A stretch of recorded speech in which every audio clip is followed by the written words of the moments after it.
Economists love pretending they can see the future. They stare at charts, interest rates, bonds, inflation numbers, employment reports, central bank statements.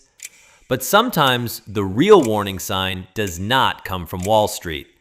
It comes from a trash can, from the men's underwear aisle, from a cardboard box factory, from a strip club, from a restaurant where the waiter suddenly realizes the tips are dead. Welcome to the world of the strangest recession indicators. Economic warning signs that sound completely insane until you understand one simple thing. Before markets collapse, people change their behavior. They spend less. They lie to themselves more. They delay tiny purchases. They stop celebrating. They stop taking risks. And sometimes the economy does not scream through the news. It screams through underwear. Number 10, the Men's Underwear Index. Yes, this is a real idea. And yes, it is exactly as humiliating for civilization as it sounds. In normal times, men buy new underwear fairly regularly. Not because they are elegant, not because they respect fabric, not because they wake up thinking, "Today I shall honor myself." They buy it because eventually, even the most exhausted office worker understands one brutal truth: cloth is mortal. But when a recession starts, that purchase disappears first. New jeans can be justified. New shoes might be necessary. A new jacket is visible to other people. But underwear? Almost nobody sees it. So a man stands in a store, looks at a basic pack of underwear, and makes an economic decision at the level of a finance minister. These can survive another year. That is how a recession begins. Not with thunder, not with a stock market crash, but with the quiet decision to keep wearing something that should have been legally retired. The Men's Underwear Index is often associated with former Federal Reserve Chairman Alan Greenspan. The logic is simple. When people start saving money even on cheap, basic private items, fear has already gone deep. This is not investor panic. This is domestic surrender. When the economy dies, the waistband feels it first. Number 9, the Lipstick Index. Now for the opposite side of economic misery. When people get poorer, they do not always stop buying nice things. Sometimes they just downgrade their dreams. You cannot buy a car? Buy lipstick. You cannot afford a vacation? Buy perfume. You cannot replace your wardrobe? Buy one small thing that makes you feel like your life is still under control for 10 minutes. This is called the lipstick effect. During economic downturns, expensive goods can collapse while small beauty products stay strong or even rise. Because people still need to feel alive, not just employed by their bills. Lipstick becomes a tiny rebellion against financial dread. A pocket-sized luxury in the middle of a much larger fear. You cannot stop inflation. You cannot change interest rates. You cannot force your boss to raise your salary. But you can buy red lipstick and tell the world, "I have not surrendered yet." And that is when economists start sweating. Because when people stop buying big dreams and start buying tiny emotional survival kits, the economy is already sick.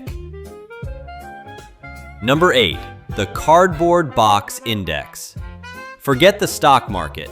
Watch the boxes. Almost everything in the modern economy travels inside cardboard. Food, electronics, shoes, furniture, medicine, random objects people order at 2 a.m. because sadness has free shipping. If companies are selling more, they need more boxes. If factories are shipping more, they need more boxes.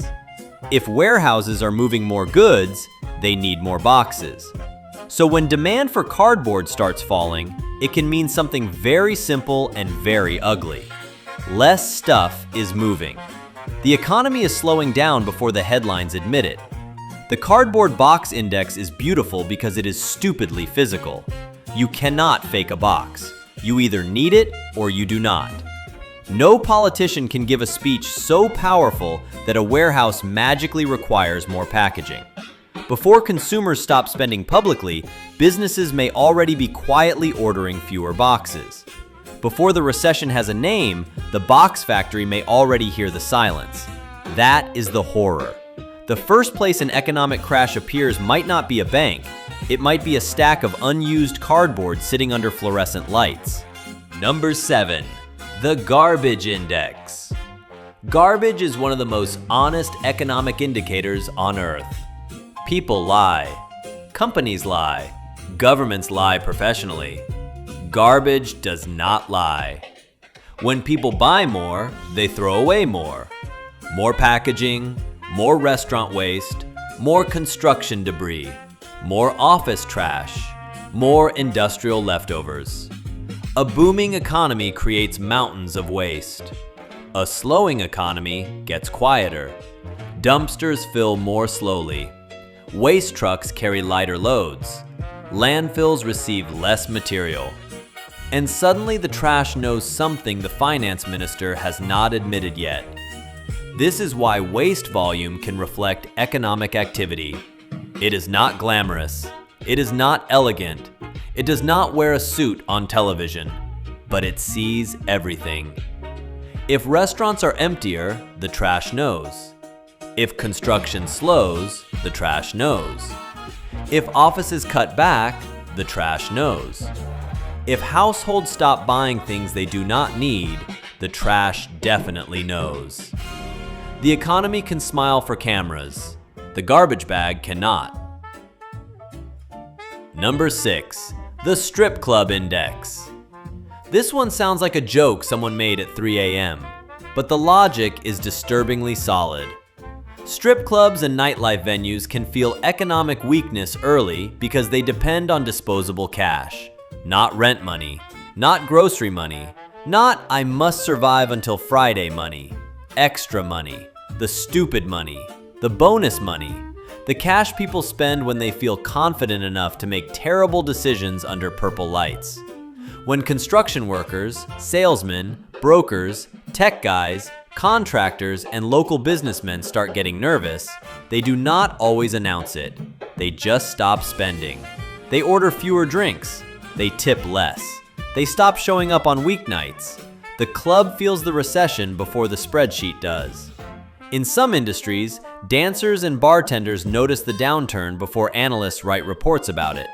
Because a man might still pretend everything is fine at work, but his wallet tells the truth at midnight. When the champagne rooms go quiet, Bloomberg is already late. Number 5. The First Date Index. Romance is expensive. People pretend it is about chemistry, timing, destiny, emotional connection. No, it is also about appetizers. When the economy is strong, dating gets theatrical. Restaurants, cocktails, concerts, Uber rides, new outfits. Dessert nobody needed but everyone agreed to because the night had momentum. But when money gets tight, romance changes costume. Dinner becomes coffee. Cocktails become a walk. A restaurant becomes a park bench. A weekend trip becomes, let's just hang out. Dating does not disappear, it gets cheaper. And that shift can reveal how financially nervous people feel. Because dating is where people perform optimism. You spend money to appear stable, generous, exciting, alive. So when the performance budget gets cut, something has changed.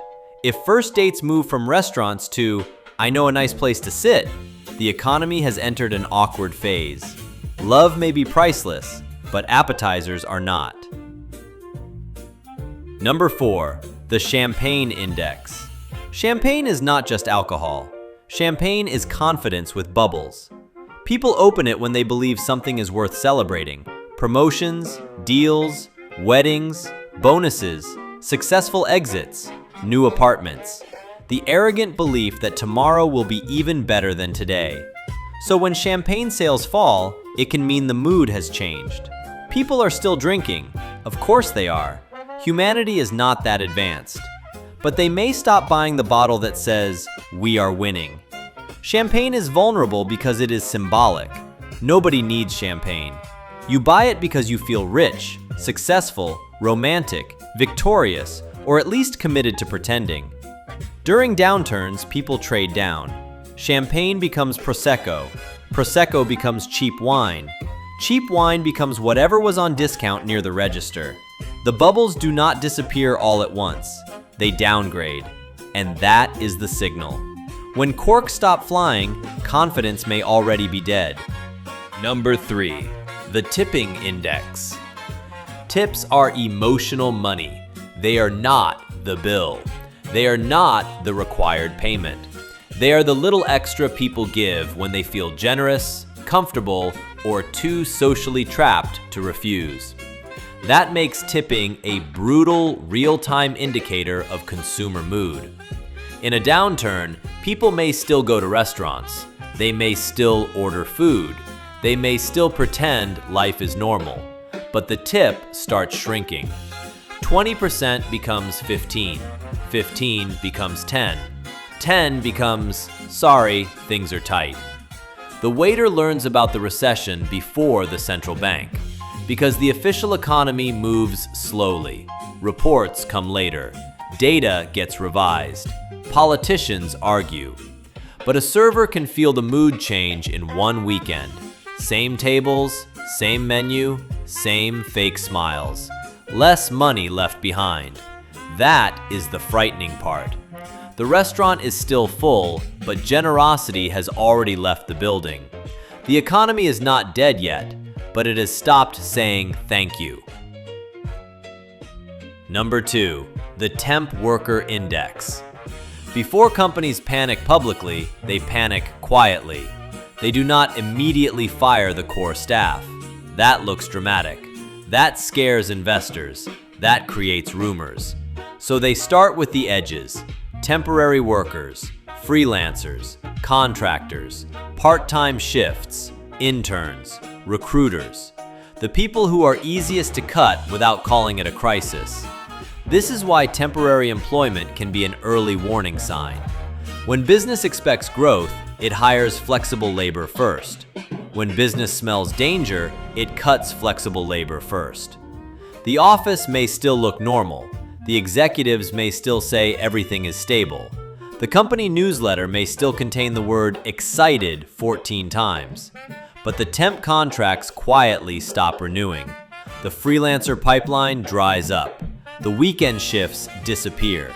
The hiring manager suddenly says, "Let's wait until next quarter." That sentence is corporate thunder. By the time full-time layoffs arrive, the recession has already been walking through the side door for months. Number 1, the skyscraper index. And finally, the most dramatic warning sign of all, the skyscraper index. The idea is simple and insane. Right before major economic crashes, humans often decide to build the tallest buildings in history, because nothing says we are definitely not about to collapse like spending billions of dollars trying to stab the sky. Record-breaking skyscrapers tend to appear during moments of extreme optimism. Money is cheap. Credit is easy. Investors are euphoric. Developers believe the good times will never end. Everyone looks at gravity and says, "Not today." Then the building opens, and the economy falls down the elevator shaft. The Empire State Building opened during the Great Depression. The Burj Khalifa opened after the 2008 financial crisis, just as Dubai was dealing with a severe debt crisis. The pattern is not magic, it is psychology. At the top of a boom, ambition becomes delusion. People mistake cheap money for genius. They mistake rising prices for destiny. They build monuments to confidence right before confidence disappears. A record skyscraper is not just a building. It is a giant concrete middle finger to caution. And sometimes, it is the last thing an economy builds before reality arrives. So the next recession may not begin with a dramatic announcement. It may begin quietly. A man does not buy new underwear. A woman buys lipstick instead of a vacation. A warehouse orders fewer boxes. A garbage truck gets lighter. A dancer gets fewer tips. A first date becomes coffee. A cork stays in the bottle. A waiter sees the truth on the table. A temp worker is not invited back. And somewhere, a billionaire decides the world needs a taller building. Economists will call it complex. Markets will call it unexpected.